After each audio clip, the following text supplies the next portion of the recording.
Değerli izleyenler, birlikteliğimiz devam ediyor. Sabah saatlerinde de ifade ettiğim gibi bugünkü stüdyo konuğumuz Çalışma ve Sosyal Güvenlik Bakanı Sayın Hamza Ersan Saner bizlerle beraber. Kendisiyle birlikte tabii ki güne ve gündeme dair değerlendirmelerini alacağız. Ülkemizde yaşanan gelişmeleri birlikte paylaşacağız. Bakanlık nezdinde yapılan çalışmaları da beraber paylaşacağız. Ve sizden gelen soruları da almış olacağız. Sayın Saner, hoş geldiniz. Günaydın, hoş bulduk. Günaydınlar, çok teşekkür ediyorum zaman ayırdığınız için. Bugün meclis de var. Evet. Dolayısıyla süratli konularımıza girmeye başlayalım. İlk olarak bu sabahla başlayalım isterseniz. Çünkü bu sabah gazetelerde okuduğumuz haberlerde yine iş güvenliği söz konusuydu. Hatta işte yani insan biraz da kendi kendinin canına önem vermesi gerektiği noktasında bir eleştiride bulunmuştum ama denetimin de şart olduğunu söylemiştik. Denetim eksikliği mi var? İnsanlar hala neden kedi gibi şeylerin üzerinde geziyorlar? Bu noktada isterseniz buradan başlayalım. Yani buradaki sıkıntı nedir? Evet, öncelikle ekranları başında bizi izleyen tüm halkımıza da ben hayırlı sabahlar dilemek istiyorum. Şimdi tabii ki denetim çok önemli. Yalnız her şeyi denetime de bağlayacak olursak bence bu da pek de kolay olmasa gerek. Çünkü bugün ülkede kayıtlı çalışan kişi sayısı 100.000 kişi ise ve biz bakanlık olarak toplam personel sayımız 4 dairemizde toplam eğer 65 personel müfettiş olarak görev yapıyorsa, bunların hasta olduğunu falan filan da 4 dairede toplam 65 personel, 5 ilçede görev yapıyorlar. Artık siz düşününüz rakamları. Bunun hepsinin de denetimle yapmanın mümkün olmadığını söylemek zorundayım. Şimdi burada özellikle çalışan kesimlerde de kendi iç güvenliklerini alma zorunluluğu ve bu güvenliğin alınırken de ilgili firmaların ve şirketlerin bunu kendilerinde de hissetmesi gerekiyor. Fakat bizler bazen bir takım yasalar çıkarıyoruz. Bu yasaların altyapısını hazırlamadan, devletin ilgili diğer birimleriyle bu konuları örtüştürmeden veya çakıştırmadan Avrupa Birliği'ne uyum süreci veyahut benzer nedenlerle ülkemizdeki tabii ki yasaları insanları daha iyiye, daha doğruya götürmek için çıkarıyoruz. Yasalar çıkıyor fakat arkadan bu defa uygulamalar ve buna bağlı olarak bizlerin yapmış olması gereken denetimlerin de hep eksik kaldığını ifade ediyoruz. Ben hep şunu söyledim ilk günden, göreve geldiğim ilk günden itibaren ve şuna inandığımı ifade ettim. Beni ziyaret eden sivil toplum örgütlerine de hep aynı şeyi söyledim. Hiç kimse beni baretimle birlikte bir inşaatta iş sağlığı ve güvenliğini sağlayacağız diye fotoğraf çektirirken görmeyecek dedim. Bugün de hala da aynı noktadayım. Çünkü meslekten geldiğim için ve 1990 yılından beri baretim olmasına rağmen böyle bir şey açıklama yapmayacağımı ifade ettim. Bunun sebebi nedir acaba? Herhalde bir Çalışma Bakanı olarak ben de bunu çok daha rahatlıkla ve güzellikle yapabilirdim. Çünkü baret zaten aracın arkasında, benim aracın arkasında geziyor. Kendi bir özel baret var. Çünkü eğer sistem birbirini desteklemezse ve doğrulamazsa, çıkardığımız yasaları destekleyen tüzüklerde sorunlar varsa sizin yaptığınız denetimin ne anlamı kalacak? Ben çok rahatlıkla kurulan bir iskeleden düşebilecek veyahut iskelenin yıkılmasından dolayı mevcut tüzükle bir avukatın o ilgili işletmeyi kurtarabileceğini gören bir bakan olarak tüzüğümü değiştiririm, önce denetimimi artırırım. Ve göreve gelir gelmez tüzük değişiklikleri için sivil toplum örgütleriyle ilgili kurumlarla bir araya geldik. Şu anda bu çalışmalar da son noktaya geldi.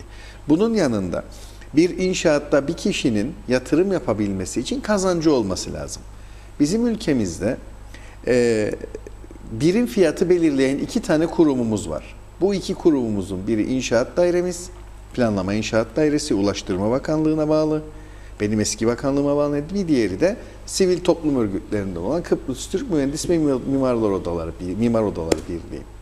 İkisinin birim fiyatlarına baktığınızda birim fiyatlar İkisinde de 3 aşağı 5 yukarı aynı. Biri 1.500.000 veriyorsa diğeri 1.510.000 diye veriyor yani. Baktığınızda fiyata 1.510 diye veriyor. Peki burada müteahhit karı ne olabilir? Normal meslekten olduğum için söylüyorum. Müteahhit karı da %20 civarındadır her inşaatta. Peki devletin çıktığı ihalelere bakıyoruz. İhale bedeli 10 milyon, ihale gidiyor 6,5 milyona, 7 milyona. Müteahhitin kar payının altında ihaleler veriyoruz. Bunu yapan kim? Yine biz. İşte az önce söylediğim yasalar birbirini desteklemese. Peki kendi müteahhit karını dahi almayan adam inşaat sahada nasıl bir takım önlemler alacak? Demek ki bu sistemin tümünü kurguladıktan sonra bir yerlere adım atmamız gerekecek. Salt işte şudur bu hatada, bunun üzerine mi gidelim? Burada işte hata yapıyoruz. Ve nasıl daha önceden bu sektörler düzenlenirken, ben hep bunu örnek veriyorum. Eskiden inşaatlara tuğlalar veyahut çimentolar el yolduramıyla indirilir veyahut taşınırdı. Şimdi bunu görüyor musunuz? Hayır. Şimdi ne var? Forkliftler var. Geliyor, takıyor paletler. Sistem ona göre kurgulanmıştır. İstediğiniz yere kadar size bunları anında ve çok kısa sürede yükleyebiliyor. Demek ki bugün bahsettiğiniz yerde dahi olduğunda iskeleler içinde devletin de destekleyici, yani burada maliye, bayındırlık, ulaştırma, bizim bakanlığımız hep birlikte atacağımız adımlarla bunları yapacağız. Tüzük çalışmalarını yapıyoruz. Biz de elimizde sihirli değnek yok. Gelir gelmez bunu işte dokandırdık. Tamam KKTC'de her şey dört dörtlük olacak diye de bir iddiam yok. Ama adım adım bunları yapmak için de gerekli her türlü altyapıyı hazırladığımızı ifade etmek istiyorum. Bu güvenlik açısından önlem almak çok ciddi bir maliyet midir Tabii ki, Sayın Bakan? tabii ki. Ortalama ne kadardır yani? Ortalamasını biliyorum ama ciddi Ne bir yapmak ek lazım maliyettir. yani? Bunların ya ek olarak ilgili şirketlere ödenmesi lazım ihalelerde. Bunların hepsini işte tartışıyoruz şu anda. Ve bu şekilde belki de nasıl forkliftler oluştu, yakında bu işleri yapan Avrupa'daki gibi özel şirketler oluşacaktır. Ve bu çerçevede bunları çözeceksiniz. Yoksa bunları konuşmak, yazmak, çizmek çok kolay. Ben de bugün çıksam caddeye biliyorum en az onun gibi 50 tane daha göreceğim. Zaten her noktada böyle bu işler. Her inşaat aynı koşulda, aynı koşulda devam ediyor. Evet. Bunların da bilincindeyim yani. Tabii ama hani bunların bilincindesiniz de yani bu tarz şeyleri de herhalde ilgili bakanlığın bir cezai müeyyidesi var. Ceza kesecek olursak biz bugün inşaatlara çıkıp tümüne ceza kesmemiz lazım. Tümüne. Bir tanesi aksaksız. Anladım. Bakınız öyle bir tanesine iki tanesine değil tümüne Yani kesmemiz cezalandırma lazım. yöntemiyle değil daha farklı Herhalde yöntemleri yani, bu tercih iş ceza. ediyorsunuz. Tümüne kesmemiz lazım. Niye? Çünkü bu altyapı oluşmadı.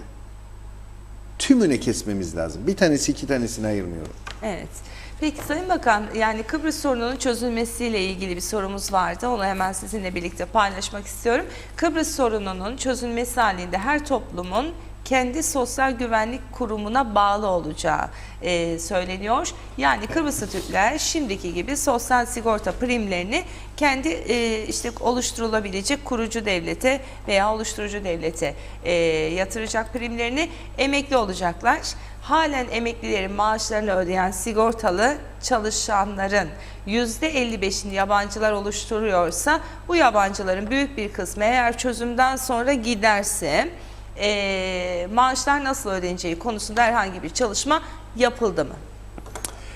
Şimdi tabii Kıbrıs konusunda ucu açık birçok görüşler olduğu gibi, yani kapanmayan konular olduğu gibi çalışacak yabancı işçi konusunda da kimin yetki vereceğini bilmeden bu soruya cevap vermenin doğru olmadığını düşünüyorum.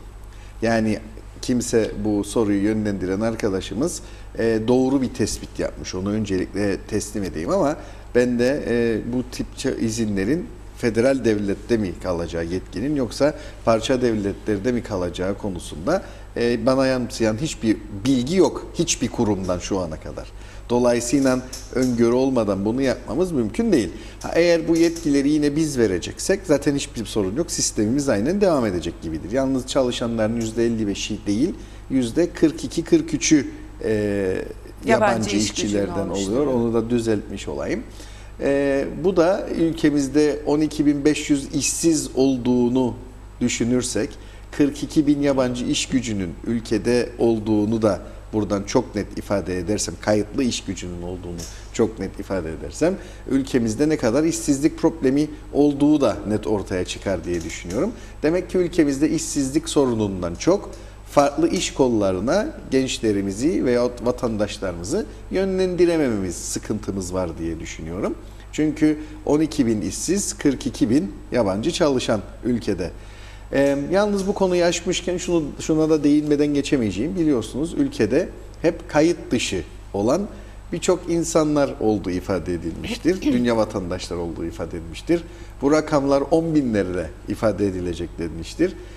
Bu programlara benzer birçok program yaptık. 2-3 program daha yaptık diye düşünüyorum. Hep bu sayıları sormuşsunuzdur bana. Ben de ortalama 5000 civarında seyredecek demişimdir. Bugüne kadar gerçekleşen gerek ikamet izninden, gerek ziyaretçi izninden, gerek çalışma izninden, gerekse iş yeri bulundurma izninden toplam 4500'e ulaştı sayı. Demek ki öngörülerimiz de doğru gidiyor. Ama 4500 kişiyi şu anda ülkede kayıt altına aldık demektir bu da. Çok önemli bir rakam olduğunu düşünüyorum. Ben bu çalışma ve muhaciret affının 27 Ocak'ta son bulacağını da buradan ifade etmek istiyorum. Onun için henüz hala daha yurt dışında yaşayan dünya vatandaşları en yakın temsilciliklerimize veyahut ülkede olanlar bize veyahut İçişleri Bakanlığı'na gerekli müracaatı yapmadıysa bu onlar için en son şanstır. İşte bundan sonra denetimler artacaktır. Buradan açık ve net söylüyorum. Yani artık bakanlık olarak bir her daire kendi müfettişlerini değil, bakanlık olarak bu şeye çıkacağız, denetimlere çıkacağız. Hem çalışma dairemiz, hem sosyal sigortalar, hem de ihtiyat sandığından oluşan müfettişlerimiz de bu denetlemeleri yapacağız. Biz 27 Ocağı kadar olan süreyi bekliyoruz. Bu süre içerisinde herkesin kayıt altına alınmasını ve ondan sonra gerekli denetimleri de başlatmayı öngörüyoruz. Şu ana kadar 4500 kişi şu ana kadar faydalandı.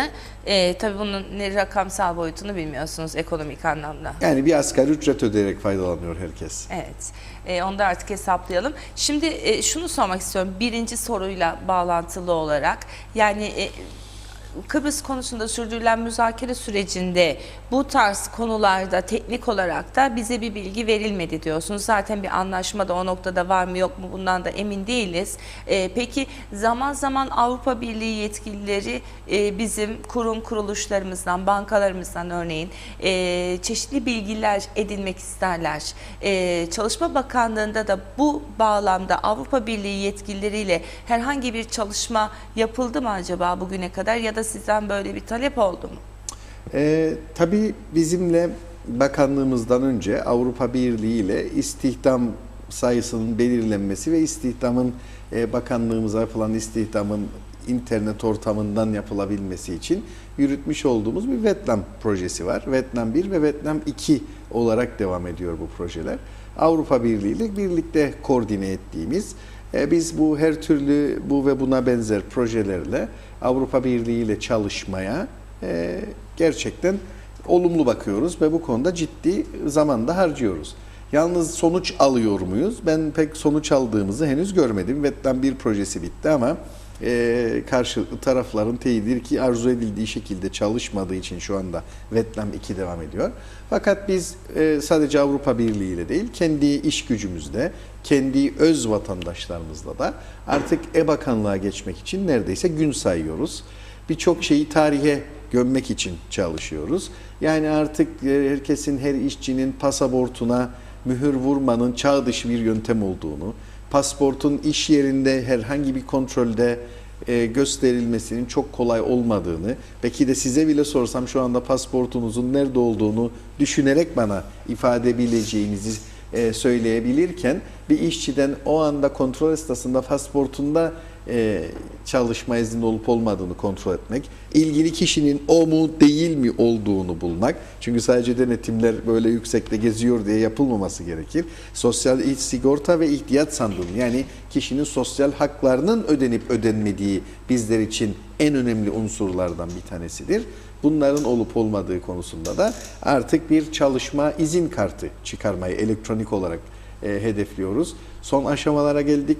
Bakanlıkta bir çığır olacağına inanıyorum. Çünkü artık hiç kimse bir işçi getirirken sosyal sigorta ihtiyat sandığından bize borcu yoktur yazısı almak için Lefkoşa'nın bir bölgesinden diğer bölgesine ve oradan da bir başka bölgesine gidip en az 1,5 gün harcamasına zaman kalmayacak. Biz insanları koşuşturmaktan bilgisayarları konuşturmayı tercih ettirdiğimiz için bilgisayarları konuşturarak insanlarımızı koşuşturmamayı yeğliyoruz ve bu çerçevede de bir an olunan noktada çalışma dairesinden bilgisayarlar birbirini görmesi süresiyle bu imkanı sağlayacağız. Eğer problemi olan işverenimiz varsa onları sadece ilgili dairelerimize yönlendirip yasal zorunluluklarını yerine getirmesini isteyeceğiz.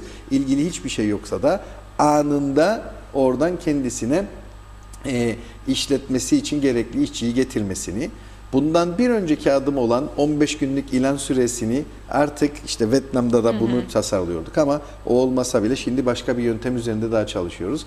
İlgili şirketlere yani iş adamlarımıza bir kod vererek bizim sistemimize hiç bize uğramadan direkt bilgisayar üzerinden bilgisini, o iş aradığı işçinin evsafını bildirmesini ve hem işe göre çalışan hem de çalışana göre iş, yani çalışan da mevcut işleri aynı portaldan görebileceği, yani kısacası e-bakanlığa geçeceğimizi ben buradan ifade etmek istiyorum. Ne kadar biraz zaman? daha vallahi biz 7 aydır görevdeyiz. 40 yıllık bu Yok, onu sormuyorum. Hani bu projeyi ne kadar sürede hayata geçirebileceğinizi çok kısa, öngörüyorsunuz? çok kısa Yani bir zaman. ay, iki ay. Bir ay içerisinde inanıyorum ki bunlar artık hep halkımızla paylaşılacak. Gerçekten çalışanlarımıza da çok ciddi rahatlık sağlayacak. Kendileri de kendilerine vereceğimiz bilgisayardan vereceğimiz kodlarla bunu girip Sosyal Sigorta ve İhtiyat Sandığı'nın yatırıp yatırmadığını görme imkanı olacak. Yine sürelere göre verilecek olan işçi kartlarında farklılıklar oluşturacağız renk ve desen olarak vesaire vesaire diyorum ama en yakın zamanda da bunu buradan buralardan sizler kanalıyla veyahut yapacağımız bir ortak açıklama ile tüm basını oraya davet edip bunları da hayata geçireceğimizi söylemek istiyorum. Evet. Çalışma ve Sosyal Güvenlik Bakanlığı'nda bugünden itibaren birçok proje böyle gündeme girecek. Adım adım her 15 günde bir farklı bir projeyle herhalde bugünden itibaren halkımızın karşısına çıkacağız diye düşünüyorum. Yani 7 ay boyunca biz çalıştık. Bunları da yavaş yavaş artık Halkımızla, vatandaşa duyuracağız diyorsunuz. Ve ayrıca E-Devlet'e geçemedik. Bari E-Bakanlığa mı geçelim E-Devlet diyorsunuz? tabii ki çalışmalar devam ediyor Başbakanlığımız Kaç yıldır bünyesinde. devam eder bu Tabii bir ki çalışma? bu bir süreç, bu böyle bir günde olacak bir şey değil ama biz halkımıza daha kolay ulaşabilmek için mesela yatırımların banka üzerinden yapılması üzerinde siz evde otururken Sosyal Sigorta ve İhtiyat Sandığı yatırımlarınızı bankalar üzerinden yapıp bize gelebileceksiniz. Şu anda İhtiyat Sandığı dairemiz örneğin bu konuda çok ciddi bir güvenlik sistemi için en yakın zamanda ihale komisyonu tarafından, Merkezi İhale Komisyonu tarafından bir ihaleye çıkacaktır. 600.000 dolar gibi bir bütçe ayrılmıştır bu iş için. Yani bir geliyor dediğim işte hep bunlar bir geliyor işte. Siz evde otururken muhasebecinize para vermeden şirketinizin ve çalışanların eğer ne kadar yatıracağını biliyorsanız hesabınıza yatırabileceksiniz. Ona sadece tek bir çıktı verip işte bununla takip edebilirsiniz işleri. Online müracaat edebileceksiniz. İşlerinizi online takip etme şansınız olacak. Emeklilik işlemleriyle başlıyoruz. Sosyal sigortalarda bu konuda da eczacılarımız da aynı şekilde bir çalışmamız var. Eczacılardan şu anda dönüş bekliyoruz. Yani birçok şeyi hazırladık. Artık hazırız. Halkımızla paylaşma zamanı geldi diye düşünüyorum. Çok heyecanlı gördüm sizi Sayın Taner. Bu heyecanın sönmesi inşallah her şey yoluna gider. Şunu sormak istiyorum Çalışma Bakanı olarak. Şimdi çalışma izinli olan insanlar zaman zaman bu ülkede ciddi sorunlar yaşayabiliyor. Bunlardan biri de hani süresi geldiydi, geçtiydi vesaireydi derken illa yurt dışına çıkıp geri gelmesi gerekmekte. Bununla ilgili bunu kolaylaştıracak ya da bu uygulamayı kaldırıp yerine başka bir şey, başka bir emniyet subabı koymayı düşünüyor musunuz? Yani bu çok zorlar. Hepsi konulmuştur. Mevcut geçirdiğimiz yasada bu söylediklerinizin Açalım bunu biraz. tümü vardır. Şimdi yurt dışına giriş çıkış olayı sadece kayıt dışına düşüldüğü zaman oluyor. Şimdi ben onu çok kısa ifade edeyim. İyi oldu. Açıklama açısından vatandaşımıza. Ülkeye bir işçi nasıl geliyor? İstiyorsanız bir prosedürden bahsedeyim. Şimdi siz gelip diyorsunuz ki bir tane örneğin bu kuruma ne alalım bu kurumda? Kameraman alalım. Kameraman alalım. Biz önce bakıyoruz. Bize bir müracaatta bulunuyorsunuz, kameraman istiyorsunuz diye. 15 günlük biz bir ilan yapıyoruz. Sizin vermiş olduğunuz bilgi çerçevesinde bizim iş bulma merkezimize. Bu 15 gün içerisinde eğer kameraman müracaatı yoksa ve bizde de mevcut değilse, kameraman olmadığı için biz size kameraman getirmek için ön izin veriyoruz. Bu ön izni verdikten sonra arkadaşımızı, ilgili kameramanı nereden olursa olsun dünyanın hiç fark etmiyor, ülkeye getirdiniz. Bizim bu iş için dediğimiz kameranı getirmek için ön izin veriyoruz sizlere. Bu ön izinle kameramanımız geliyor. Sizin bir ay içerisinde bu ön izinle gelen arkadaşımıza çalışmak için sosyal güvenlik yatırımlarını yapmanızın ve gerekli kayıtları yapmanızı bekliyoruz. Yani Sosyal Sigorta İhtiyaç Sandığı'na kayıtlarını yaptırıp çalışma iznini almanız gerekiyor. İlgili kameraman arkadaş artık kayıtlıdır bir ay içerisinde bu ülkede. Kendisinin 6 ayı vardır. Bu 6 ay şirkette çalıştığı takdirde ve 6 ay yerine, yani 180 yerine 181. günde bu arkadaşımız kendi bulunduğu kanalda, örneğin Diyalog TV'de devam edebileceği gibi kameraman hayatına 6 aydan hemen sonra X, Y, Z kanallara da geçme hakkına sahip oluyor. Şimdi eğer bu 6 aylık süre dolmadan ayrılırsa iş yerinden, bu söyledikleriniz hep olmak zorunda. Tekrar ilan, tekrar bu işlemlerin gidip gelmesi gerekiyor. Ama 6 ay bir gün olduğu günden itibaren ise artık o arkadaşımızın gerek burada, gerekse bir başka kanalda çalışma hakkı otomatik doğmuş oluyor. Bunun için yurt dışına gidip gelme koşulu aranmıyor. Önemli Peki, olan bu 6 aylık. Diyelim ki aynı yerde çalıştı, 6 ay doldu, işte bu ön izin meselesi vesaire hepsi bitti. Ama adam işte 2-3 ay ilgili şirket yatırmadı, bir şey yapmadı, çalışma iznini tekrar tazelemedi, kaçağa düştü. Onun tekrar gidip gelmesi noktasında bir Şimdi işte mevcut yasada işçinin durdurulma koşulları vardır ve 21 günlük süre hangi şartlarda aranmaz diye de özel bir maddemiz var. 21 gün nedir? İşverenin işçiyi durdurmak için geçen süre. Bu 15 gündü. Biz bunu 21 güne çıkarttık. Niye? İşveren yurt dışında olabilir. Yurt dışına gitmiş olabilir. Bir haftalığına gitmiş olabilir. 15 gün sonra gelmiş olabilir. Bu süreyi kaçırabilir. Burada şunu ortaya koyuyoruz. Ama işçinin her türlü harcamasında işverenin yapması gerektiğini burada açıkça ifade etmek zorundayım. Eğer bu işçimizin mevcut çalışan yer gerek ekonomik sıkıntılardan, gerek yurt dışında olmasından mütevellit, gerek hasta da olabilir işveren, yatırımlarını geciktirdiyse bu şekilde, zaten biliyorsunuz yani 40 gün içerisinde de aslında iş duruş verdikten sonra adamın tekrardan iş bulması lazım. Adamı duruş verilmemiş, kendisi de çalışıyor. Eğer şirket sigortasını yatırır ve gelip karşılıklı imza atarlarsa bende çalışıyor ve onu ödediğine dair resmi belgeler var, çekle ödemiştir vesaire, biz hemen onun kaydını yapıyoruz. Evet. İşçi bu süre içerisinde yurt dışındaysa çalışan, yine kaydını yapabiliyoruz, uzatabiliyoruz. Diyelim ki başka bir kanala geçti. O kanal deklare ederse ki evet bu benim yanımdaydı bu süre içerisinde, biz yine aynı şeyi yapıyoruz. Ve eskiden tuttuğumuz işçiyi kayıt kontroller sırasında hemen ülkeden ihraç ederken, şu anda herhangi bir işçi önce o iş yerinde kayıt altına girmesi için 15 gün süre tanıyoruz. 21 gün değil, 15-21 başka bir şey miydi? 21 duruş için Duruş verilecek süre. Mesela geldik şimdi şirkette bulduk herhangi bir çalışanı, kayıt dışıdır. Sizin kayıt altına almanız için o ilgili arkadaşı size 15 gün ihbar veriyoruz, ihbar süresi. Siz gidip kaydediyorsunuz, geliyor çalışmaya devam ediyor. Evet. Bunun dışında... Yani bunların hepsi tüm işçilerin rahatlaması adına her türlü dizayn yapılmıştır yasada, yeni yasada. Bir şey, yani şimdi 2017 yılına girdik. 2017'nin sonuna kadar şu anda mesela ülkede çeşitli zamlar yapıldı ve insanlar artık belli noktalarda bir iş dünyasında, üretim dünyasında, tüketici dünyasında sıkıntılar yaşıyor. Çünkü petrole yapılan zam, yani benzine yapılan, akaryakıta yapılan zam, bununla beraber asgari ücreti gelmeyeceğim, birazdan geleceğim. Bununla beraber işte elektriğe yapılan zamlar vesaire ülkede bir pahalılık yarattı. Ama bir de bunun çalışma hayatı var.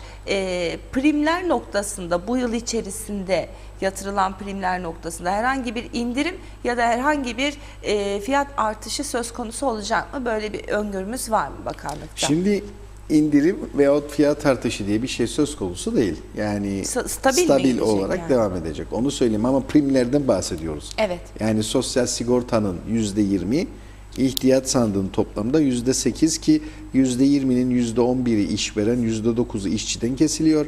İhtiyat sandığı da 4 işçiden, 4 çalışan işverenden kesiliyor. Bu çerçevede onu netleştireyim. Burada herhangi bir indirim veyahut artış söz konusu değil. Onu söyleyeyim.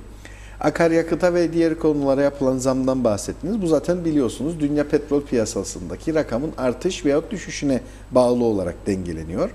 Zam yapıldı diyorsunuz ama hep de güneyden daha ucuzuz. Niye? Bana ne canım güneyden? Ben güneyde mi yaşıyorum? Hayır yani, niye size sonuç itibariyle güneyi örnek vermemin sebebi aynı zam her yerde oluyor. Onu söylemek için güneyi örnek veriyorum. Siz güneyde yaşadığınız için değil, ne de güneyde yaşamanızı istiyorum. Onun için söylemiyorum. Sadece mukayese edebilmek için bunu söylüyorum. Peki ona tekrar döneceğim o zamlar konusuna. Primleri şey yapalım. Hani prim ödemeyen kişi ve kurumlar olduğu da zaman zaman söyleniyor, Doğru. iddia ediliyor. Doğru. Peki bunlar için ne yapacaksınız ya da ne yapıyorsunuz? Şimdi bakınız biz göreve geldiğimizde 89.462 sigorta mükellefimiz vardı. Bana verilen bilgiler ışığında o dönemki müdür tarafından 33.300 küsurda emeklimiz vardı. Şu anda 92.976 sigorta mükellefine çıktık.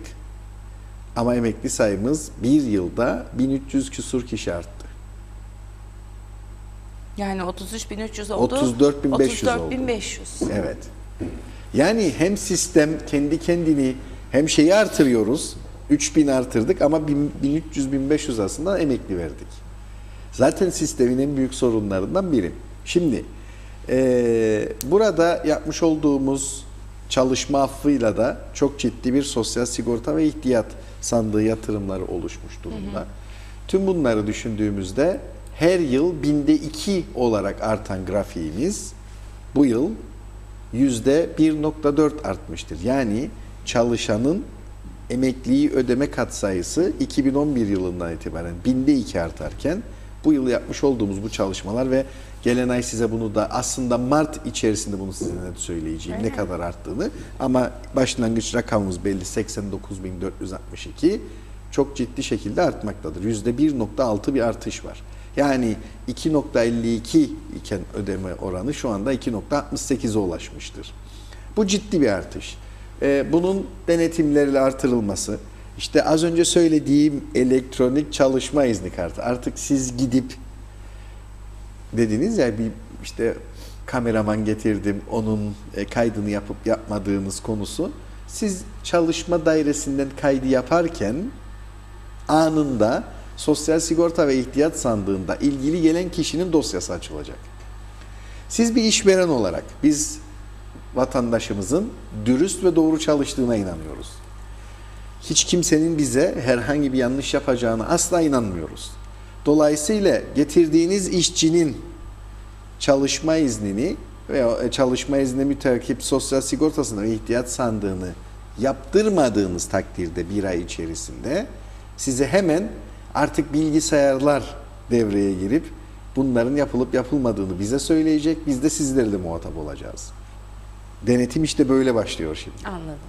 İkincisi bunun yanında eğer yaptırmamaya devam ederseniz ondan sonra bize tekrar geldiğinizde bu kadar hoşgörülü bir dairenin size aynı hoşgörülü davranmasını herhalde beklemeyeceksiniz diye düşünüyorum. Evet.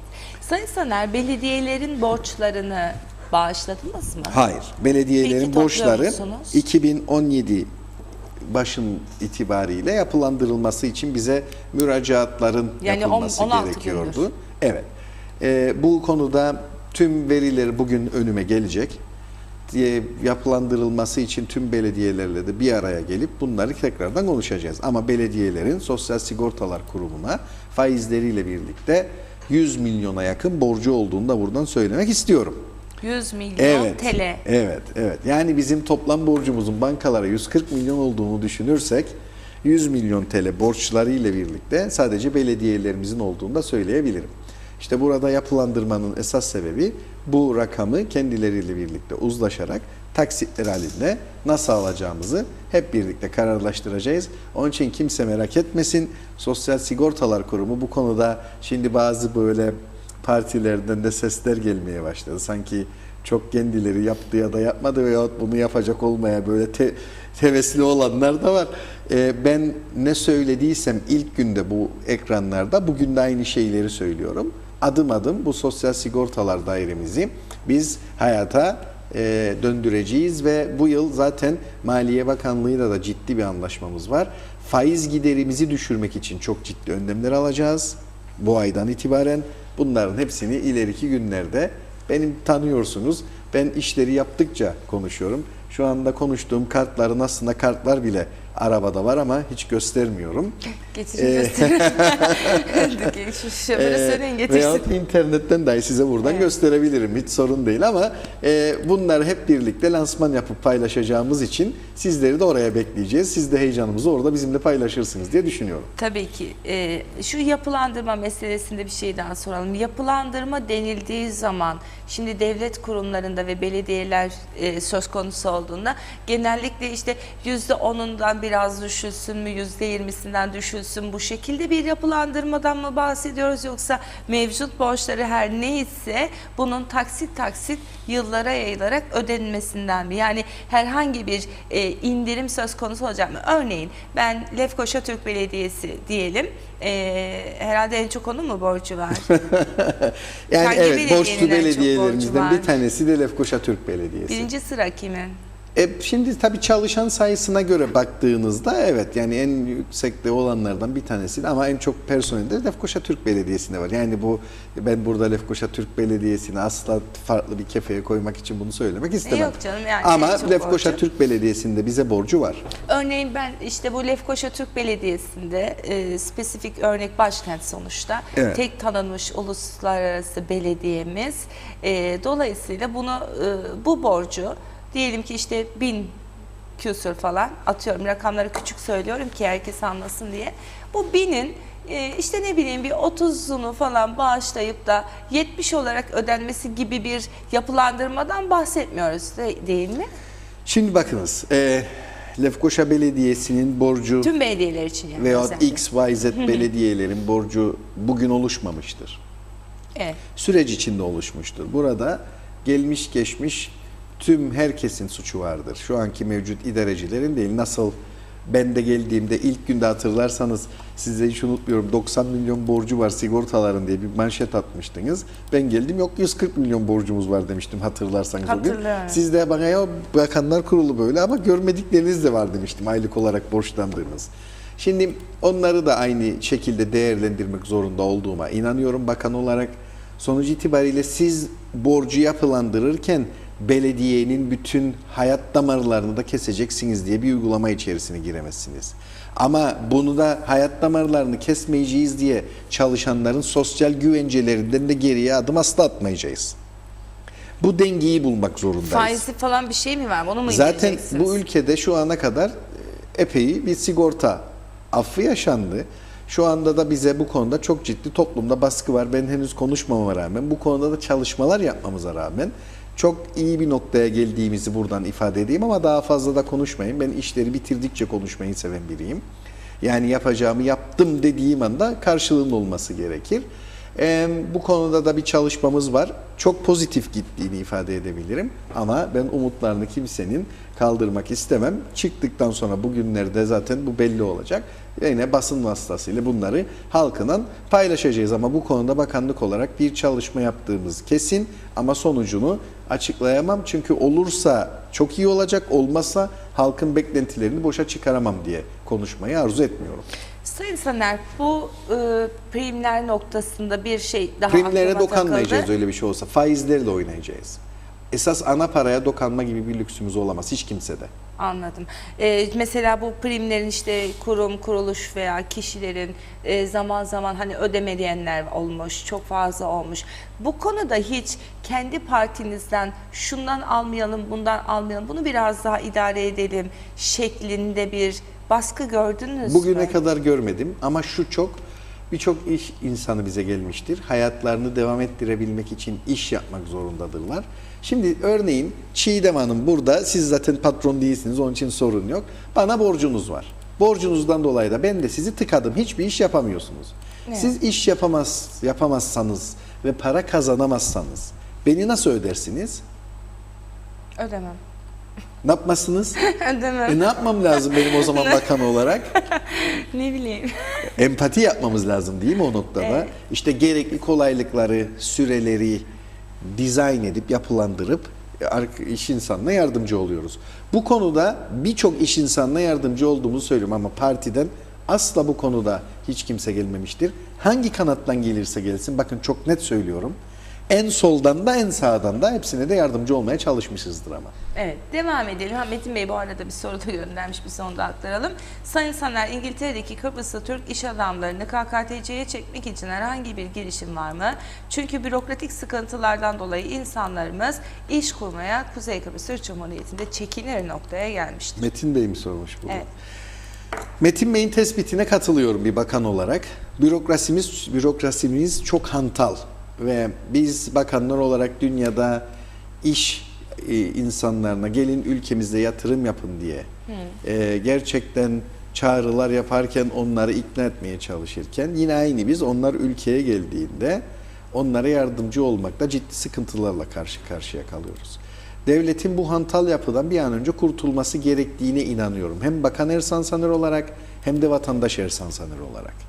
Eğer bu ülkeye dışarıdan yatırımcı getiremezsek ve bu yatırımcılar özellikle de bizim kendi kardeşlerimiz, akrabalarımız, dostlarımız bile gelmeye çekinirse ben bu ülkede bir gelecek görmem mümkün değil. Dolayısıyla bu konuda çalışma hayatına katkı yapmak adına yurt dışından yatırımcı gelecekse onlar için ne gibi önlemleri nasıl almamız gerekiyor diye gerek Ekonomi Bakanlığı gerek Devlet Planlama Örgütümüz çok ciddi çalışmalar yapmaktadır. Sayın Başbakan da bu konuda benim zaten kesin bildiğim özel talimatı vardır bu konuda. Evet. Sayın Saner, tabii son 10 dakikamızın içerisine giriyoruz. Zaman yine akıp gidiyor. Aynen öyle. Asgari ücreti de soralım size. Çünkü şimdi asgari ücret tespit komisyonu iki kez toplandı. İkisinde de ne yazık ki vatandaşın umudu kırıldı, asgari ücret alanların özellikle. Başbakanın da işte 2000 TL falan olacak gibi bir şey vardı, Evet. beyanatı vardı. Keşke Çalışma Bakanı açıklasa demiştim ben de onda. 2000 TL de yani öyle bir lütuf gibi görünmemesi lazım. Aradaki fark şu anda nedir? Yani mevcut asgari ücretle 2000 TL arasındaki fark nedir? Ama budur devletin imkanı derseniz o da ayrı konu da. Yani niye bu asgari ücret hala tespit edilmedi? Hepsine Şimdi bir değinelim. bakınız 2000 yılından beri 1 Ocak'tan geçerli olan asgari ücret sadece 6 kez. 2000 yılından beri son 17 yılda Evet. herhalde bu size bazı şeyler söylüyor. Geçen yıl asgari ücret ne zaman tespit edildi? Ben söyleyeyim. Temmuz'da tespit edildi. Evet. Biz göreve geldik ve yine bize kaldı. Ve o dönemde Temmuz ayında tespit ettik. Bu yıl asgari ücreti 1 Ocak'tan itibaren geçerli olmak koşulu ile belirleyeceğimiz için, bakanlık olarak niyetimiz olduğu için asgari ücret tespit komisyonunu çağırdık. Asgari ücrette 3 kesim yer alıyor. Kamu olarak devlet, yani biz, işverenler ve işçiler. Herkesin kendine göre talepleri var tabii. Ama siz de çok iyi hatırlayacaksınız. Yıllık Kasım ayına kadar DPÖ verilerine göre hayat pahalılığı %7 civarında seyrederdi. Hatta Sayın Maliye Bakanı bütçede ben bunu aralık ne olursa olsun 7,5 olarak vereceğim. Artarsa üstünü tamamlayacağım, eksilirse 7,5 verip devam edeceğiz demişti bütçe görüşmelerinde. Ne zaman? Aralık 2016'da. Biz de tüm planımızı, programımızı buna göre yaptık. Tüm bunları yapmışken Asgari Ücret Tespit Komisyonu'nu toplantıya çağırdığımız günün akşamı DPÖ verilerini açıkladı. Bu defa veriler hayat pahalılığının 2016 içerisinde %10,19 olduğu ortaya çıktı. Ama bizim kamu olarak bütün değerlendirmemiz %7,5 için idi. Dolayısıyla asgari ücretin ikinci toplantısının erteleme talebi tamamen işverenler, işçilerin dışında bizden de gelmiştir. Niye? Çünkü bütün çalışmamızı %7,5'a göre yapmışken %7,5'a göre belirlenmiş bir asgari ücretin %10,19 hayat pahalılığını karşılamayacağı kesin olduğu için. Dolayısıyla şu anda bu haftadan itibaren bu çalışmaları biz yine hızlandıracağız. Taraflarla bir araya geleceğiz. Mevcut asgari ücretin ne olması gerektiğini yine hep birlikte onlarla da konuşarak, onlarla da tartışarak. Ama asgari ücret derken şu anda siz asgari ücretliyi sevindirecek misiniz diye bir şey söylediniz yanılmıyorsam. Evet, yani benim için asgari ücretliyi ülkemizdeki çalışma hayatında olan iş adamlarının sevindirmesine pek beni beklemelerine gerek yok. Bizi beklemelerine gerek yok diye düşünüyorum. Siz zaten asgariyi belirleyin asgari de. ücreti artıracağız. Asgari ücret kimin için belirleniyor? Asgari ücret yani en basic çalışan bir işçi için. Yani bugün ben kimsenin iş gücünü aslında küçümsemek istemem ama en standart, en basit işi yaptırmak için getirdiğiniz kişiye vermeniz gereken ücretten bahsederken bütün ülkenin ıskalasının belirlenmesi için bence asgari ücretin tespit edilmesini beklemek doğru olmaz. Bence iş adamlarımız yıllık hayat pahalılığı da belli. Ne olduğunu bunu görerek kendileri çalışanlarına asgari ücret belirlenmese dahi gelsinler bu yıl belki de hep ilk 2 yaş çatsınlar. Bu işi yapsınlar, artışlarını yapsınlar ve bence asgari ücretin artık tüm sektörlerin değil en basic işi yapan kişiye verilecek ücret olduğunu da hep birlikte buradan ilan etmiş olalım yahut ülkemizde ilan etmiş olalım diyorum. Şimdi bu olması gereken ve dilediğiniz şey. Yaptırımı yok. Siz asgari ücreti bu hafta içerisinde mi belirleyeceksiniz? Görüşmelere başlıyorum ben bu hafta. Görüşmelere Evet, başlıyorsunuz. evet. Kesin bu hafta yine görüşmelere yani başlıyorum taraflarla. bir ay içinde falan belirlenir. Yani en kısa sürede de belirleyebileceğimi söyleyebilirim. Ben çünkü bütün hazırlığımı... Bağlayıcı olsun diye özellikle Ben bakınız bütün çalışmalarımı 1 Ocak için tasarlamıştım ama bu gelen yani sebep sonuç ilişkisinde Anladım. çok net aktardım. Yani biz de herhalde işte 1 Ocak'ta açıklamayan bakanlar listesine yazıldık diye düşünüyorum şu Yok, anda ama o kadar da şey değil. neyse ama çok bu konuda gerçekten çok duyarlıyım, çok hassas davranıyorum. Gereğini yapacağımı, çok en erken zamanda da gereğini yapacağımı ifade edebilirim. Evet. Yani bu sizin tahmininizce %7,5, 7,5, 10,9 rakam 10,19. oynadı ya. 10,19. Evet. Tabii işverenin maliyeti de 10,19'a göre artmıştır. Vatandaşın, işçinin harcama hacmi de 19'a göre artmıştır. Bunun böyle bir ortasını bulacak mı bakanlık? Böyle aklınızda bir yüzdelik rakam var mı? Şimdi az önce siz bir şey ifade ettiniz. Onu da ifade etmek zorundayım Sayın Başbakan'la. Biz görüştük. Sayın Başbakan tabii hükümetin başı olduğu için her türlü açıklama yapmaya yetkilidir. Ama birlikte konuşarak yapılmış açıklamalar olduğunu da ifade etmek istiyorum. Biz en basic çalışan işçinin de etkilenmeyeceği şekilde bir ayarlama yapmayı düşündüğümüzü buradan ifade edebilirim. Yani herhalde, Başbakanın dediğinde misiniz, değil misiniz? 2000'de misiniz, değil misiniz? Sayın Başbakan'ın dediğinden birlikte hareket edeceğimizi söyleyebilirim. Yani 2000 civar falan Evet, olacak bir şeyler diyorsunuz. olacak, evet. Peki Sayın Saner, son 5 dakikamızın içerisine girmiş bulunuyoruz. Bunu da sizden öğrendik. Bu arada bir sürü de günaydın mesajımız vardı. Onları da tek tek şu anda aktaramayacağım. Şöyle bir soru gelmiş. Hemen onu paylaşalım. Çok pardon, kapattım çünkü ben fark etmemiştim sorunuzu. Programımı kapattınız, bilgisayarınızı kapattınız. Mesajını kapattım, izleyicinin mesajını kapattım. Çiğdem Hanım diyor, Sayın Saner'le sizin aranızda bu borç içi diyor. Sayın Saner'le benim aramda borç işi falan yok. Yanlış. Ne alacağımız ne vereceğimiz var, hiçbir şeyimiz yok yani, onu söyleyeyim. Efendim onu sonra gülücük koymuş. Tam olarak diyor sigortaların hangi bankaya ne kadar borcu vardır diyor. İhtiyaç sandığına ne kadar borç vardır diyor. Tam olarak diyor bu rakamı öğrenebilme şansımız Tabii ki var mı? memnuniyetle. 7 bankaya toplamda 140 milyon, ihtiyaç sandığına faizleri hariç 100 milyon TL. İhtiyaç sandığına faizleri hariç 100 milyon TL. İhtiyaç sandığına faizleri hariç deyince faizlerini kadar? Oturup kurumlar arasında biz konuşacağız onlarla. Onların kendi Yüksek mi? uyguladığı. Yani borç Yok, kadar değil, var mı? Değil, hayır. O kadar değil. Evet, biz oturup konuşacağız peki bu onlarla. borcun- Onlar da benim bir kurumum sonuçta. Anladım. Bu borcun ödenebilmesi için madem konu geldi, 2017 bütçesinde bir şey var mı?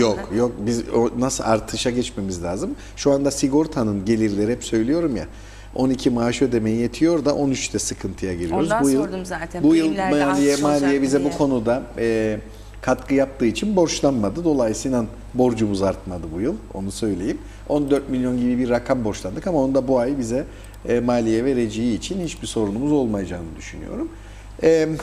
Dolayısıyla bizler de çalışan sayısını artırarak çalışanın emekliyi ödeyen kat sayısı %1.6 arttığını söyledim. Binde 2 artarken bunları düzelterek bugünden itibaren biliyorsunuz 2008'den itibaren devlette çalışan herkes de sosyal sigorta emeklisi olacağı için, herkes ihtiyaç sandığından emeklilik Tek tip ikramiyesini sigortası. alacağı için bu kurum artık yelkenlerini düze doğru açacaktır. Ben buna yürekten inanıyorum. Dolayısıyla hiçbir sıkıntımız kalmayacağını da buradan ifade etmek istiyorum. Kurum eğri gidiyor yani şu anda. Kurum eğri gidiyor tabii ki. Yani ben şimdi 140 milyon, 240 milyon borç neden oluştu, nasıl oluştu, niçin oluştu, kimde oluştu, bunları konuşsam boşa vakit harcarım. Yani yapıldı bu hatalar, bunları düzeltmek erdemdir diye düşünüyorum. İşte X parti bunu yaptıydı, Y parti bunu yaptıydı. Onlar konuşurlarsa onların cevabını veririm ama. Yani o bende saklı. Ama bundan halkı germenin, halkı farklı işte ben yapmadıydım da geçmiş dönemdeki X parti hükümetten yaptıydı. Ne olmuş yani? Yaptı işte. Çözüm üretmek için halk bizi buna getiriyor. Neden yaptığını, için yaptılarını değil. Biz nasıl düze çıkaracağımızı, işte attığımız adımlar belli, atacağımız belli. Bir de bu yıl İnşallah biliyorsunuz bizim istihdam destekleme fonumuz var. Oradan ilk kez iş yaşamına girecek gençlerimize çok ciddi katkılar yapacağız. Burada işverenin birçok sosyal o çalışacak olan kardeşlerimizin, gençlerimizin sosyal sorumluluklarını yerine getirmesi için bakanlık olarak ciddi katkılar verecek bir proje üzerinde de çalışıyoruz. Bu da açıklayacağımız projeler arasında. Onun için bizlere biraz daha sabır diyorum. En yakın zamanda böyle birçok projemizde ortaya çıkaracağımız huzur evi, bakanlığımızın tüm birimlerinin bir yere toplanacağı bir kompleksi ve 18 yaş engelli rehabilitasyon merkezi, Karpaz bölgesindeki ve birçok projeyi hep birlikte inşallah 2017'de halkımızla buluşturmaya başlayacağız. Hiç kadın sığınma evi demediniz. Kadın sığınma evi konusunda benim şiddet önleme ve denetleme merkezleri konusunda daha ağırlıklı olarak projelerimiz arasında 2017'de Bu merkezler bu da barınma vardır. merkezi gibi Bu da mi? vardır. Ben kadınları bir yerde barındırmak yerine onları hayata kazandıracak, onlara normal evlerin kiralanıp bir aile yaşamı sürmesi için katkıda bulunmayı daha çok yeğliyorum. Çünkü kadın sığınma evi belli olduğunda orası şiddetin direkt merkezi oluyor. Bu konuda da bayan milletvekillerimizle mecliste görüştüm. Bu ay içerisinde ise gelen aya bir sempozyum, çok geniş kapsamlı bir sempozyum düşünüyoruz. Oradan çıkan sonuçlar neticesinde de bundaki sorduğunuz, bunu da açıklamış olayım. Bunu şekillendireceğimi ifade ediyorum. Karşı bir görüş var, karşıt bir görüş var diyeyim. Çok özür dilerim. Benim farklı bir düşüncem var. Bunu bir harmanlayalım, doğrusunu ülkemiz için yapalım diye düşünüyorum. Ama bunun için de 1 milyon TL ayrılmış paramız olduğunu ifade edebilirim. Evet, çok teşekkür ediyorum Sayın Soner bu sohbet için. Sizi yavaş yavaş parlamentoya uğurlayalım. Saatlerimiz onu gösteriyor. Kolay gelsin. Takipçiniz olmaya devam edeceğiz. Değerli izleyenler, bugün için birlikte... Ben Buyurun. de son bir şey söyleyeyim. Tabii, buyurun Ben söyleyin. de sizlere teşekkür ediyorum. Ekranları başında bizi izleyen tüm vatandaşlarımıza sevdikleriyle birlikte sağlıklı ve mutlu yarınlar diliyorum. Teşekkür ediyoruz. Değerli izleyenler, bugün için birlikteliğimizi burada noktalıyoruz. Yeniden yarın yeni bir günde sizinle birlikte olacağız. Görüşmek umuduyla şimdilik hoşçakalın.